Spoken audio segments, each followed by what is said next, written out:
هو الحبيب الذي ترجى شفاعته لكل هول من الأهوال مقتحم. مولاي صل وسلم دائما أبدا على حبيبك خير الخلق كلهم. السلام عليكم ورحمة الله وبركاته. الحمد لله نحمده ونستعينه ونستغفره ونؤمن به ونتوكل عليه. نعوذ بالله من شرور أنفسنا ومن سيئات أعمالنا. من يهده الله فلا مضل له ومن يضلله فلا هادي له. ونشهد أن لا إله إلا الله وحده لا شريك له. ونشهد أن سيدنا ومولانا محمدا عبده ورسوله. سبحانك لا علم لنا إلا ما علمتنا إنك أنت العليم الحكيم. أشهد أن لا إله إلا الله وأستغفر الله وأسألك الجنة وأعوذ بك من النار. اللهم صل على سيدنا محمد وعلى آل سيدنا محمد وبارك وسلم عليه. அளவற்ற அருளாளன் நிகரற்ற அன்புடையவன் எல்லாம் வல்ல அல்லாஹுவின் திருப்பெயரால் துவக்கம். அல்லாஹுவை பயந்து நடந்து கொள்ளும்படி வாழ்வின் எல்லா நிலைகளிலும் தக்வாவுடைய வாழ்க்கையை மேற்கொள்ளும்படி முதலாக எனக்கும் உங்களுக்கும் உபதேசம் செய்து கொள்கிறேன். அல்லாஹ் நம்மை எல்லாம் முத்தகீன்களாக ஆக்கி அருள் புரிவானாக. புனிதமிக்க ரமலானுடைய மாதம், அதனுடைய முதல் ஜும்ஆ, ரஹ்மத்தினுடைய பத்திலே நாம் இருக்கின்றோம். அல்லாஹ் அவனது விசாலமான ரஹமத்தில் நமக்கும் மிகப்பெரிய பங்கை வழங்கி அருள் புரிவானாக. மனிதன் அவனிடத்திலே 3 கூறுகள் இருக்கிறது. அவனிடத்திலே 3 அம்சங்கள் இருக்கிறது. ஒன்று உடல், இன்னொன்று உள்ளம், மூன்றாவது உயிர், ரூஹ். உடலை பொறுத்த வரைக்கும் அது அருளி, இந்த பூமியை சார்ந்தது. அது மாத்தி, மூலப்பொருளால் உருவாக்கப்பட்டது. ரூஹ் என்பது, உயிர் என்பது அது சமாயி, அது விண்வெளியை சார்ந்தது, வானத்தை சார்ந்தது. அது முஜர்ரதன் அனில் மாத்தா, மூலப்பொருளால் உருவாக்கப்படாதது. மனித உடல் என்பது பஞ்சபூதங்களால் உருவாக்கப்பட்டது, மெட்டீரியல், அதனுடைய மூலப்பொருளாக இருக்கிறது. ஆனால் உயிரை பொறுத்த வரைக்கும், ரூஹை பொறுத்த வரைக்கும் இது மாதிரியான மூலப்பொருளால், மெட்டீரியலால் உருவான ஒரு விஷயம் ஒன்றல்ல. எனவே தான் அல்லாஹ் குர்ஆன் ஷரீஃபில் யஸ்அலூனக அனிர் ரூஹி குலிர் ரூஹு மின் அம்ரில்லாஹ் மின் அம்ரி ரப்பி, இல்லையா? ரூஹை பற்றி நபியே உங்களிடத்தில் கேட்கிறார்கள், அது என்னுடைய அம்ரை சார்ந்தது என்று அல்லாஹ் சொல்கிறான். 2 இருக்கிறது, ஒன்று ஹல்கு, இன்னொன்று அம்ரு. ஹல்கு என்று சொன்னால் படைக்குதல், அதாவது மூலப்பொருளினால், மெட்டீரியலால் உருவாக்கப்பட்ட, சிருஷ்டிக்கப்பட்ட ஒன்றுக்கு ஹல்க் என்று சொல்லுவார். அம்ரு என்று சொன்னால் அல்லாஹ்வுடைய கட்டளையினால் உருவானது. அந்த கட்டளையினால் உருவானதை தவிர அது மூலப்பொருளால், மெட்டீரியலால் அது உருவாக்கப்பட்டது அல்ல. இந்த அடிப்படையில் 2 உலகம் இருக்கிறது. ஒன்று ஆலமுல் ஹல்கு, இன்னொன்று ஆலமுல் அம்ரு. நேச்சுரல் உலகம் என்று ஒன்று இருக்கிறது, அது ஆலமுல் ஹல்க், மூலப்பொருளினால் உருவாக்கப்பட்டது, பஞ்சபூதங்களினால் உருவாக்கப்பட்ட படைப்புகளை கொண்டது ஆலமுல் ஹல்க். ஆலமுல் அம்ரு என்று சொன்னால் அவுட்டர் ஆஃப் தி நேச்சுரல், அது மாத்தி அல்ல, முஜர்ரதுன் அனில் மாத்தா, மூலப்பொருளினால் உருவாக்கப்பட்டது அல்ல. ரூஹு என்பது அல்லாஹ்வுடைய ஆலமுல் அம்ரை சார்ந்தது. அல்லாஹ் குன் என்று சொன்னால் ஃபயக்கூன், அது ஆகிவிடுகிறது. இப்படி சில சிருஷ்டிகள் இருக்கிறது, அதில் மூலப்பொருள் இருக்காது. இந்த பிரபஞ்சத்தில் நம்மை போன்றவர்கள் ஆலமுல் கல்கை சார்ந்தவர்கள், பஞ்சபூதங்களால் உருவாக்கப்பட்டவைகள். இந்த ரெண்டுக்கும் இடையில இருக்கிறது உள்ளம். ஒன்று உடல், இன்னொன்று உயிர். இந்த ரெண்டுக்கும் இடையில் இருக்கிறது என்னது? உள்ளம். உள்ளத்திற்கு இரண்டு பக்கம் இருக்கிறது. அதன் ஒரு பக்கம் அது ஜசதோடு, உடலோடு சேர்ந்தது, ஆலமுல் கல்கோடு சேர்ந்தது. அதனுடைய மறுபக்கம் ரூஹோடு சேர்ந்தது. அதன் ஒரு பார்வை இதன் பக்கம், அதன் மறுபார்வை அதன் பக்கம். எனவே தான் அந்த கல்பு என்று அதற்கு பெயர் அரபியில். கல்புனா புரண்டு மனுஷன் புரண்டு பேசுவான்ல, அவனுடைய உள்ளத்தில் எண்ணங்கள் ஒரு சமயம் அப்படி இருக்கும், ஒரு சமயம் இப்படி இருக்கும். ஒரு சமயம் அப்படி பேசுவான், ஒரு சமயம் இப்படி புரண்டு பேசுவான். சொல்லிட்டு அந்த பல்கெல்லாம் அனுப்பான்ல, அதுக்கு காரணம் அவனுடைய கல்பு. புரண்டு அது பேசும். இப்போ இந்த கல்பு இருக்குத, உள்ளம் இருக்குத, அது இந்த பக்கமும் அந்த பக்கமும், அதாவது உடலின் பக்கமும் உயிரின் பக்கமும், ஆலமுல் கல்கின் பக்கமும் ஆலமுல் அம்ரின் பக்கமும், இந்த பக்கமும் அது புரளும், அந்த பக்கமும் புரளும்.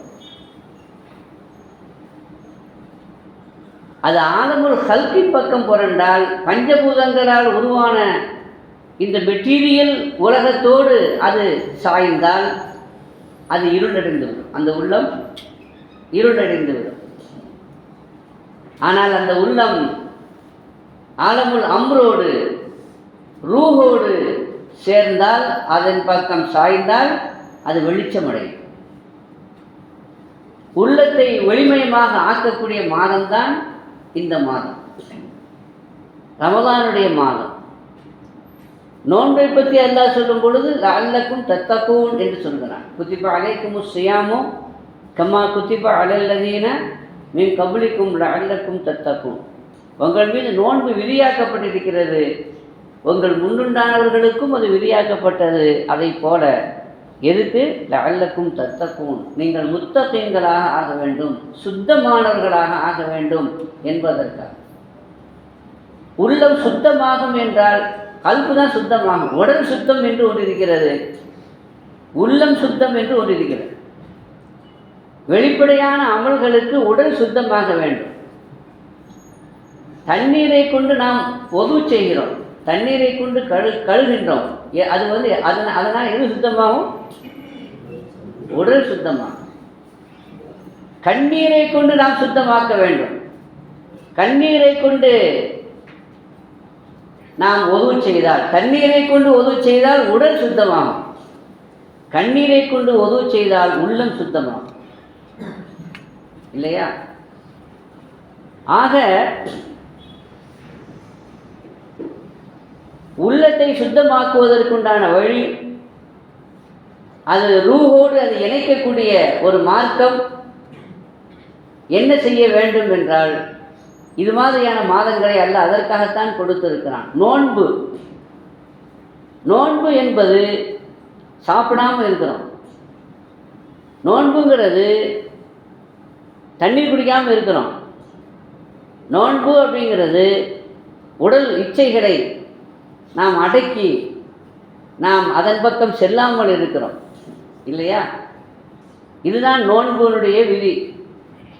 இந்த நோன்பின் மூலமாக சாப்பிடாமல் இருப்பது என்று ஒன்று இருக்கிறது, சாப்பிடுவது என்று ஒன்று இருக்கிறது. சாப்பிடுவது யாருடைய குணம், யாருடைய பழக்கம் சொல்லுங்க? மனிதனுடைய பழக்கமா? சாப்பிட்றது ஹயவானுடைய வேலை. சாப்பிட்றது, குடிக்கிறது, புல்ல பெறுறது, அதுதான் செய்யும், வேற ஒன்றும் செய்யாது. அதே வேலையை நீங்களும் நானும் செய்தால் நமக்கு அதுக்கு என்ன வித்தியாசம்? சாப்பிட்றதுல ஒரு விசேஷம் இல்லை. தேவபந்தனுடைய நிறுவனர் காசிம் நானூத்தேவி அவர்களை அந்த காலத்தில் சாமிகள் இருக்காங்கல்ல, அவங்க வந்து ஒரு போட்டிக்கு அழைத்தார்களாம்.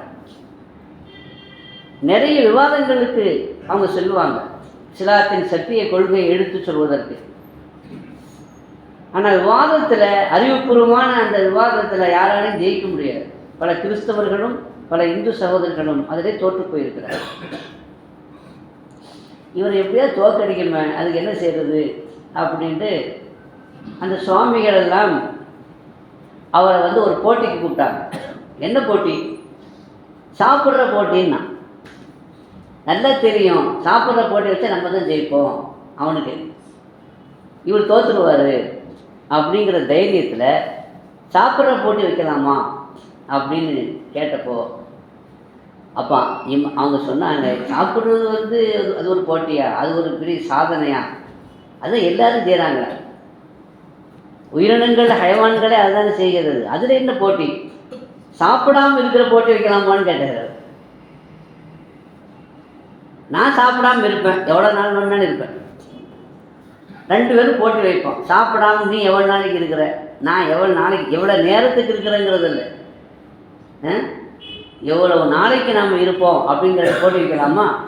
வருமான அந்த போட்டிக்கு? உண்டு கொழுத்தவர்கள், உடலை வளர்த்தவர்கள், உள்ளம் அவர்கள் பிரகாசிக்காதவர்கள் அந்த போட்டியில் அவங்களால இருக்க முடியாது. அப்போ சாப்பிடாமல் இருக்கிறது தான் மனுஷத்தினுடைய தனித்துவம். குடிக்காமல் இருப்பது தான், ஆசைகளை அடக்கி இருப்பது தான், இச்சைகளை அடக்கி இருப்பது தான் ஹைவானை விட்டும் உன்னை வித்தியாசப்படுத்தி காட்டக்கூடிய அம்சம். அல்லாஹ் சாப்பிட மாட்டான். அல்லாஹ் சாப்பிடுவானா? அல்லாஹ்வுடைய சிஃபத்து என்னன்னா சாப்பிடாமல் இருக்கிறது. அல்லாஹ்வுடைய சிஃபத்து என்னன்னா குடிக்காமல், அவன் குடிக்கிறதும் இல்லை சாப்பிட்றதும் இல்லை, அவனுக்கு இச்சையெல்லாம் கிடையாது. அப்படிங்க நோம்பின் மூலமாக சாப்பிடாமல் இருக்கிறீங்கன்னா, குடிக்காமல் இருக்கிறீங்கன்னா, ஹலாலான மனைவியை விட்டும் கூட நீங்கள் என்ன செய்வீங்க, தவிர்த்து வாழ்கிறீர்கள் என்றால் அதற்கான காரணம் ஒன்று அல்லாஹ்வுடைய அச்சம். அல்லாஹ் நோம்ப கடமையாக்கினான். பொதுவாக அல்லாஹ் நம்மளை பார்க்குறானா பார்க்கலையா? பார்க்குறான். அல்லாஹ் பார்க்குறான் அப்படின்னு தெரிஞ்சால் நீங்களும் நானும் பாவம் செய்வோமா? அல்லாஹ் பார்க்கலைன்னு சொன்னால் அல்லாஹ் பாதுகாக்கணும், அவன் காப்பராகிடும். இந்த அல்லாஹ்க்கான அழைக்கும் ரத்தீபா, அல்லாஹ் நம்மளை பார்த்துக்கிட்டே இருக்கிறான். ஆனாலும் கூட அதை தெரிஞ்சும் கூட நம்ம என்ன செய்யறோம்? பாவம் செய்யறோமா இல்லைங்க? ஒரு ரூமில் நீங்கள் தனியாக இருக்கிறீங்க, பூட்டப்பட்டிருக்குது, யாருமே இல்லை, இந்த கேமராவும் இல்லைன்னு வச்சுக்கோங்க. கேமரா இருந்தால் அதுவும் திறந்துருக்கிற மாதிரி தானே. நீங்கள் ஒரு தப்பு செய்ய போகிறீங்க, யாரும் இல்லை அப்படின்னு நினச்சிக்கிட்டு தப்பு செய்ய போகிறீங்க. முதல்ல என்ன செய்வீங்க? ஒரு மனிதன் தப்பு செய்கிறாருந்தா என்ன செய்வான்? அங்கேயும் பார்ப்பான், யாராவது நம்மளை பார்க்குறாங்களான்னு பார்ப்பான். பூட்டப்பட்ட அறையாக இருந்தால் கூட செக் பண்ணி பார்ப்பான், யாரும் நம்மளை பார்க்கலையே அப்படிங்கிறத கன்ஃபார்ம் பண்ணி கொள்வான். அதுக்கு பிறகு தான் தவறில் என்ன செய்வோம்? ஈடுபடுவான். அசீஸ் ராஜாவுடைய மனைவி யூசுப் அலைஹிஸ்ஸலாமை தன்னுடைய இச்சையை தீர்த்து வைக்குமாறு, ஆசைக்கு அடங்குமாறு அழைத்தார்கள். அப்படி அழைக்கிறதுக்கு முன்னாடி அவங்க என்ன பண்ணாங்க அப்படின்னா, அங்கே ஒரு சிலை இருந்துச்சு. அந்த சிலையை வந்து ஒரு துணியை போட்டு மூடிட்டாங்க. ஏன் இந்த துணியை போட்டு மூடுறீங்க அப்படின்னு கேட்டப்போ அவங்க சொன்னாங்க, சாமி பார்த்துக்கிட்டு இருக்குல்ல, இப்போ சாமி பார்த்துட்டு இருக்கும்பொழுது எப்படி நம்ம தப்பு செய்கிறது அப்படின்னு அவங்களே ஒரு கடவுள் பக்தி உள்ள ஒரு கடவுள் நம்பிக்கையினுடைய வெளிப்பாடுனால சாமியை கடவுளோட துணியை போட்டு என்ன செய்தாங்க? மூடுனாங்க. ஆனால் யூசுப் அலைஹிஸ்ஸலாம் தப்பு செய்தாங்களா? அப்போ அவங்க சொன்னாங்க, உன் சாமியை நீ துணியை போட்டு மூடிட்ட, என் சாமியை எந்த துணியாலும் என்ன செய்ய முடியாது, மூட முடியாது. அவன் பார்த்துக்கிட்டு தான் இருக்கிறான். எப்படி ஒரு சாமி பார்த்துக்கிட்டு இருக்கிறது ஒரு கல், அது பார்க்குது அப்படிங்கிறது கூட உனக்கு தப்பு செய்யக்கூடிய துணிவை அது தரவில்லை என்றால், என்னுடைய சாமி கல் அல்ல, என்னுடைய சாமி எந்த துணியாலும் திரையாலும் அதை மூடவும் முடியாது. அந்த சாமி அல்லாஹ் என்ன பார்க்குறானே, நான் எப்படி தப்பு செய்கிறதுன்னு சொன்னான். இந்த தக்குவா இருக்கு பாருங்க, அல்லாஹ் நம்மை பார்த்து கொண்டிருக்கிறான் என்ற அந்த உணர்வு தான் நம்மை தவறு செய்யாமல், அசிங்கம் செய்யாமல், நம்மை பாதுகாக்கிறது, நம்மை அது தடுக்கிறது. இப்போ நம்ம பாவம் செய்யத்தான் செய்கிறோம், பாவம் செய்யாம தான் இருக்கிறோம். முஸ்லீம்களும் பாவம் செய்ய தானே செய்கிறோம். தப்பு செய்கிறோமா இல்லையாங்க, நம்ம ஒன்றும் யோக்கியம் இல்லையா, யோக்கியமான நல்லவங்களும் இருக்கிறாங்க, அதுதான் விஷயம். ஆனால் பெரும்பாலான முஸ்லீம்கள் பாவத்திலே மூழ்கி இருக்கிறார், பெண்ணோடு தகாத உறவுகள் வைத்திருக்கிறார் இல்லையா. ஹராம் என்று பார்க்காமல் அடுத்தவருடைய முதல்ல கை வைக்கிறான். அதுதான் ஒரு பெரியவங்க சொன்னாங்க, நோன்பு இருக்கிறான், நோன்பு இருந்தால் ஒரு பருக்கை சாப்பிட்டாலும் நோன்பு முடிஞ்சிடுமா என்னங்க. ஹலாலான உணவை கூட ஒரு துண்டு சாப்பிட்டா அல்லது ஒரு பருக்கை சாப்பிட்டா அல்லது ஒரு சின்ன முடக்கு குடித்தா அது நோன்பு என்ன செய்யும், முறிஞ்சிடும்னு சொல்லி சாப்பிடாமல் இருக்கிறான், குடிக்காமல் இருக்கிறான். ஆனால் இவன் ஹராம தின்னுக்கிட்டே இருக்கிறான் காலமெல்லாம். அடுத்தவர்களுடைய சொத்தை அபகரித்து அதிலேயே பிழைப்பு நடத்தி கொண்டிருக்கிறான், இவன் நோன்பு முடியாதா? ஆக நாம் சிந்திக்க வேண்டும்.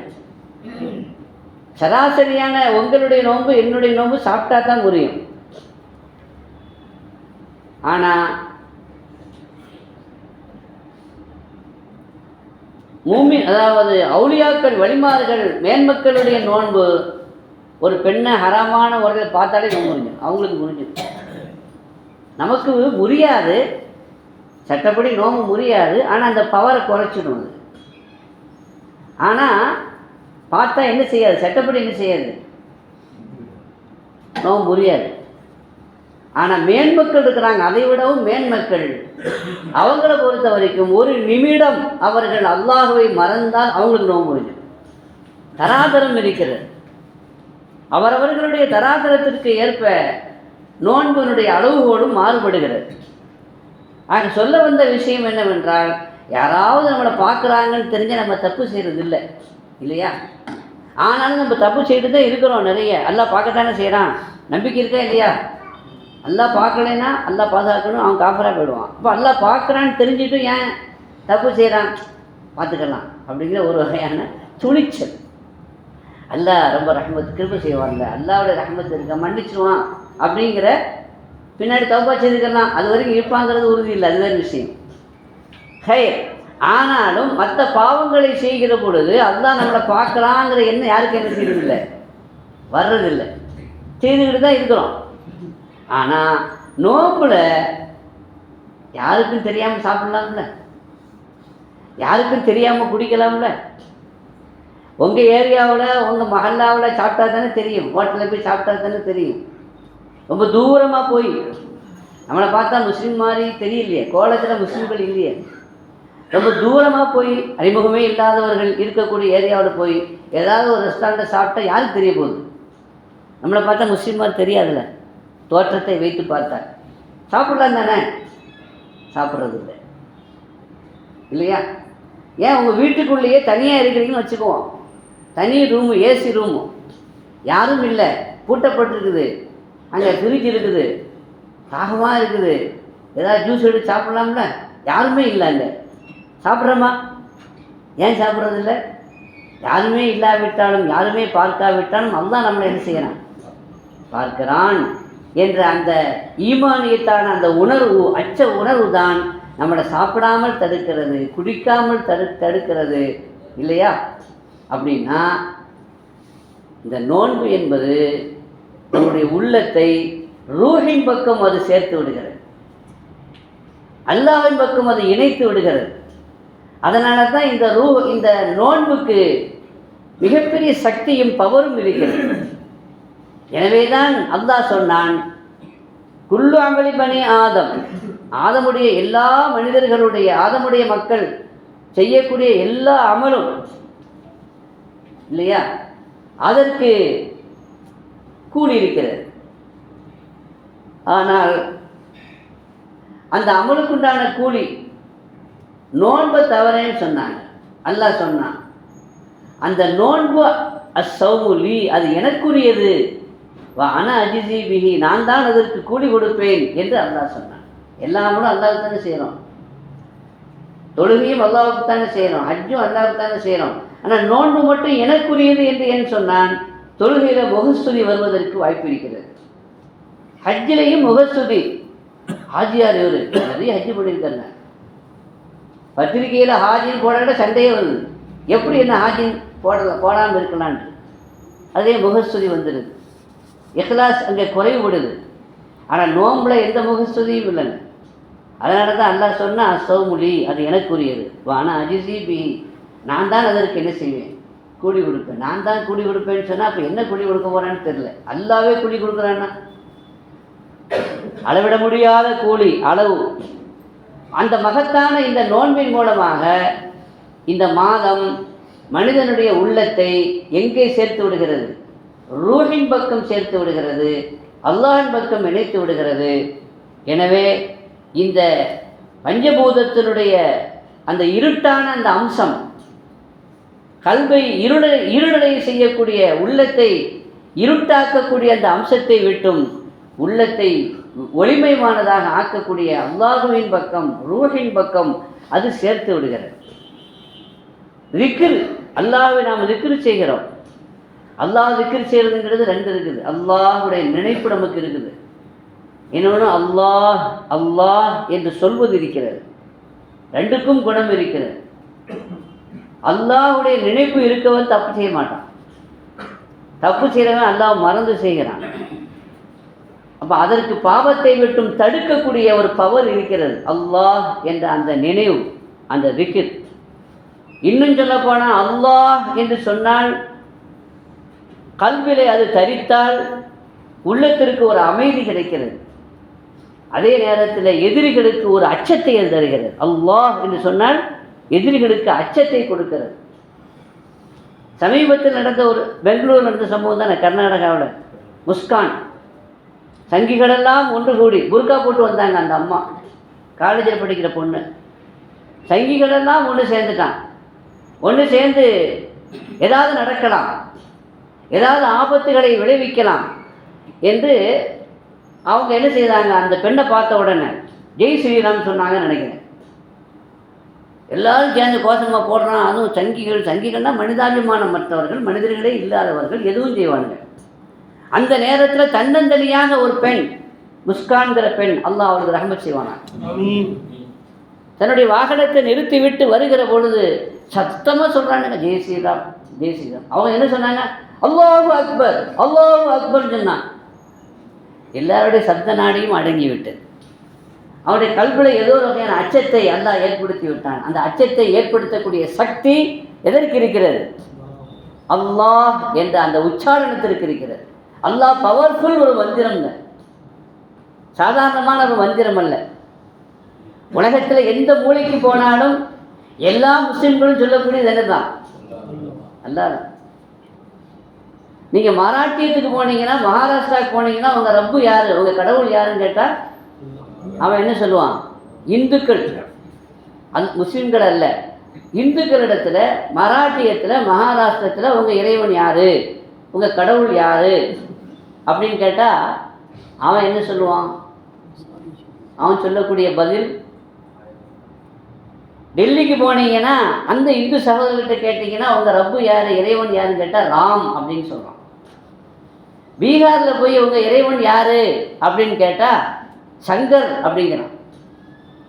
குஜராத்தில் போய் உங்கள் ரப்பு யார், உங்கள் இறைவன் யார் அப்படின்னு கேட்டால் கிருஷ்ணன் அப்படிங்கிறான், இல்லையா? மகாராஷ்டிரத்தில் போய் உங்கள் ரப்பு யார், இறைவன் யாருன்னு கேட்டால் கணேஷ் அப்படிங்கிறான். நம்ம சவுத்தில் உங்கள் இறைவன் யாருன்னு கேட்டால் முருகன் அப்படின்னு சொல்கிறான். அறுபடை வீடு கொண்ட திருமுருகாங்கிறான் அவன். ஒவ்வொரு இடத்துலையும் கடவுள் நம்பிக்கை உள்ளவர்களே இந்து சகோதரர்கள் ஒவ்வொரு மாநிலத்துக்கும் ஒரு பேர் வச்சுருக்கான். ஆனால் முஸ்லிம்கள் அவர்கள் எந்த நாட்டிலே இருந்தாலும், எந்த ஊரிலே இருந்தாலும், இல்லையா, அவங்ககிட்ட போய் உங்கள் இறைவன் யாருன்னு கேட்டால் அல்லான்னு தான் சொல்லுவாங்க.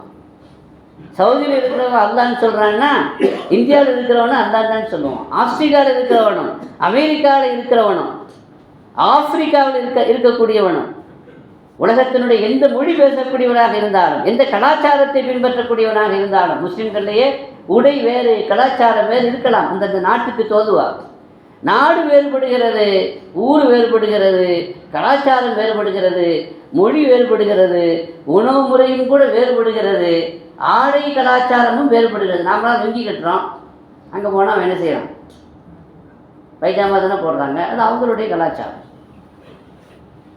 ஆனால் எந்த கலாச்சாரம் மாறினாலும், எந்த மொழி மாறினாலும், எந்த நாட்டுக்கு போனாலும் உங்கள் இறைவன் யார் அப்படின்னா மன் ரப்புக்க என்று கேட்டால் என்ன சொல்லுவாங்க? எல்லாருமே கபூரில் மட்டும் இல்லைங்க, மன் ரப்புக்க என்று கபூரில் அல்லாஹ் மலக்குகள் கேட்டால் கூட ரப்பி அல்லான்னு சொல்கிறோமே. இது கபூருக்கு மட்டுமல்ல, உலகத்திலேயும் கூட ரப்பு யாரு, அல்லாஹ் யாருன்னு கேட்டால், இறைவன் யார் என்று கேட்டால் நம்ம என்னதான் சொல்லுவோம்? அதுதான் அல்லாஹ்னுடைய பவர். சாதாரணமான ஒரு பேர் இல்லைங்க. தாத், இஸ்முல் தாத், தாத்தினுடைய பெயர். அல்லாஹ்வுக்கு எத்தனை திருநாமங்கள் இருக்கிறது? 99 திருநாமம் இருக்குது. இந்த 99 திருநாமமும் யாருக்குரிய பேர்? அல்லாஹ்வுக்குரிய பேர். அல்லாஹ்ங்கிறது தான் தாத்து. அந்த தாத்துக்கு தான் 99 பேர். ரெண்டுக்கும் வித்தியாசம் என்னன்னா, இந்த 99 பேர் இருக்குது, இதெல்லாம் பண்பு பெயர்கள்.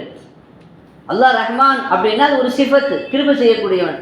அல்லாஹ் கஃபூர், மன்னிக்கக்கூடியவன் அப்படின்னு சொன்னால் அது ஒரு சிஃபத்து. சபூர், சபுராக இருக்கக்கூடியவன், அது ஒரு சிஃபத்து. ஷக்கூர், நன்றி உள்ளவன், இது ஒரு சிஃபத்து. இந்த இந்த இந்த பேர்லாம் யாருக்கு? அல்லாஹ்வுக்கு தான் சொல்லுவோம். ஆனால் யாரும் எப்படி சொல்ல மாட்டோம்? அல்லாஹ்வுக்கு பேர் சபூர் அப்படின்னு சொல்லுவோமா? இந்த 99 நாமத்தை எடுத்துக்கொள்ளுங்க. இந்த 99 நாமத்தை எடுத்து அதில் உள்ள பேர்களை அல்லாஹ்வுக்கு என்ன பேர்? அதாவது சபூர்னு ஒரு பேர் இருக்குது, அது அல்லாஹ்வுடைய பேர் தானே. ஆனால் அந்த சபூர் அப்படிங்கிறது விளங்குதா? சபூருக்கு அல்லாஹ்வுடைய பேராக இருந்தாலும், அஸ்மாவுல் ஹுஸ்னாவாக அது இருந்தாலும் கூட நாம் என்ன சொல்கிறது இல்லை, நாம் கவனிக்கணும். ஏன்னா இது பண்பு பேர், அது தாத்தினுடைய பேர். எனவே தான் அல்லாஹ்வுக்கு நிகராக எந்த பேரும் இல்லை. அல்லாஹ்வுக்கு நிகராக அல்லாஹ்வுக்கு சபூருங்கிற பேர் இருக்குது, சபூருக்கு அல்லாஹ்னு பேர் இல்லை. அல்லாஹ்வுக்கு ரஹ்மான் ரஹீம்ங்கிற பேர் இருக்குது, ஆனால் ரஹீமுக்கு அல்லாஹ்ங்கிற பேர் இல்லை. ரஹீம்னா யார்? விளங்குதுங்களா? அப்போ வித்தியாசம் இருக்குது. அப்போ அந்த அல்லாஹ்வை, அந்த ஈமானை உறுதியாக நம்பக்கூடிய, அந்த நம்பிக்கையை ஊட்டக்கூடிய, உண்டாக்கக்கூடிய ஒரு மாதம்தான் என்ன மாதம்? இந்த ரமலானுடைய மாதம். இந்த மாதத்துலேயும் நமக்கு அந்த உணர்வு நமக்கு கிடைக்கலைன்னா, அந்த ஈமானுடைய வெளிச்சம் நமக்கு கிடைக்கலைன்னு சொன்னால் வேறு எந்த மாதம் கிடைக்க போகுது? அதனால் ஒரு வாரம் ஆயிடுச்சுல, கிட்டத்தட்ட இன்னும் எத்தனை வாரம் இருக்குது? 3 வாரம் இருக்குது.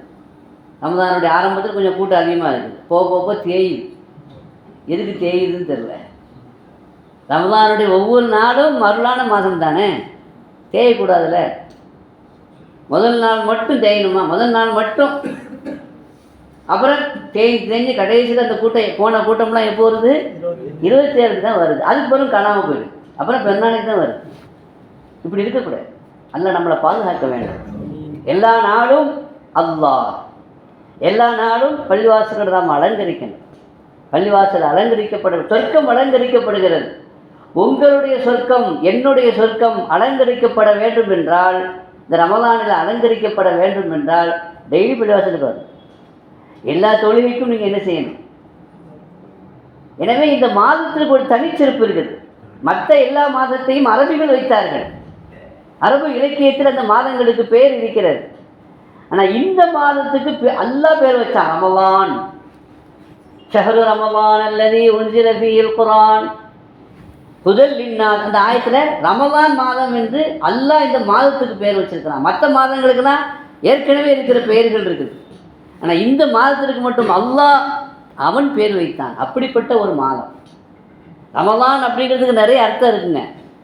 ஒரு அர்த்தம் என்னன்னா, அல்லாஹ்வுக்கு ஒரு பெயரே ரமலான் இருக்குதான் ஒரு ரிவாயத்தின்படி. அதனால் அந்த ஹதீஸில் வருது, ரமலான் வந்தது, ரமலான் போனது அப்படின்னு சொல்லக்கூடாது. அப்படி சொன்னால் என்ன அர்த்தம்? அல்லாஹ் வந்தான், அல்லாஹ் போனான்னு சொன்ன மாதிரி தான் வருது. அல்லாஹ் எங்கே வர்றான், எங்கே போகிறான்? அல்லாஹ் எங்கே தான் செய்யலாம். அப்போ என்ன சொல்லணும்? அந்த மாதிரி சமயங்களில் ரமலான் மாதம் வந்தது, என்று சொல்லணுமா? ரமதான் வந்ததுன்னு சொல்லக்கூடாது, ரமதான் மாதம் வந்தது என்று சொல்ல வேண்டும். ஆக இந்த மாதம் மற்ற மாதங்களை விட தனிச்சிறப்புக்குரியது. அல்லாஹ் எப்படி தனிச்சிறப்புக்குரியவனோ வித்தியாசமானவனோ, ஒரு விஷயம், ஒரு வித்தியாசத்தை நீங்கள் பாருங்கள், அல்லாஹ்வுடைய கண்ணியத்தை பாருங்கள். உலகத்தில் யாரும் எதற்கும் அல்லாஹ் என்று பேர் வச்சதில்லை. யாராவது வச்சுருக்காங்களா அல்லான்னு பேர்? முஸ்லீம்கள் தான் வைக்கலைங்கிறது இல்லை, மற்ற மதத்துக்காரங்களும் வீம்புக்காவது கூட அல்லான்னு எவனும் பேர் வைக்கல. வச்சாங்களாங்க? இப்படி யாராவது எங்கேயாவது யாருக்காவது உலகத்தில் யாராவது நான் தான் அல்லான்னு சொல்லியிருக்காங்களா? ஃபிரௌன் சொன்னான்னா ஆனால் ரப்புக்கும் உள்ள ஆளா, ரப்புங்கிற வார்த்தையை தான் சொன்னான். நான் அல்லான்னு சொல்லலை. அல்லாஹ் அப்படிங்கிறத அந்த பெயரை வேறு யாருக்கும் சூட்டப்படாமல் அல்லாஹ் பாதுகாத்தான். அப்படிப்பட்ட அந்த அல்லாஹுவை அதிகமாக நினைவு கூறக்கூடிய இந்த மாதத்தில் நாம் அதிகமாக நினைவு கூறலாமா? நினைவு கூறலாம்னா என்ன அர்த்தம்? நோன்பு இருக்கிற நேரத்துக்கு வர்றதல்ல, சஹருக்காக வேண்டி ஆங்காங்கே போகிறது அல்ல. வெளியூர்காரங்க அவங்க சாப்பாடு வசதி இல்லை அப்படின்னு அவங்க போகலாம், தப்பு இல்லை. வேலை செய்கிறாங்க, இங்கே வந்து அவங்களுக்கு சஹர் ஏற்பாடு இல்லை, சஹர் நீங்களும் போகிறதுக்கு தப்பு இல்லை, அது ஒரு ஹராமான விஷயம் அல்ல. ஆனாலும் கூட அதற்கான மாதம் அல்ல இது. நாம் எல்லா நேரத்திலும் எல்லா காலத்திலையும் அந்த அல்லாஹுவை மறக்காமல் நினைவு கூறுவோம். ரப்புல் ஆலமீன் அத்தகைய தௌஃபீக்கை எனக்கும் உங்களுக்கும் தந்தருள் புரிவானாக.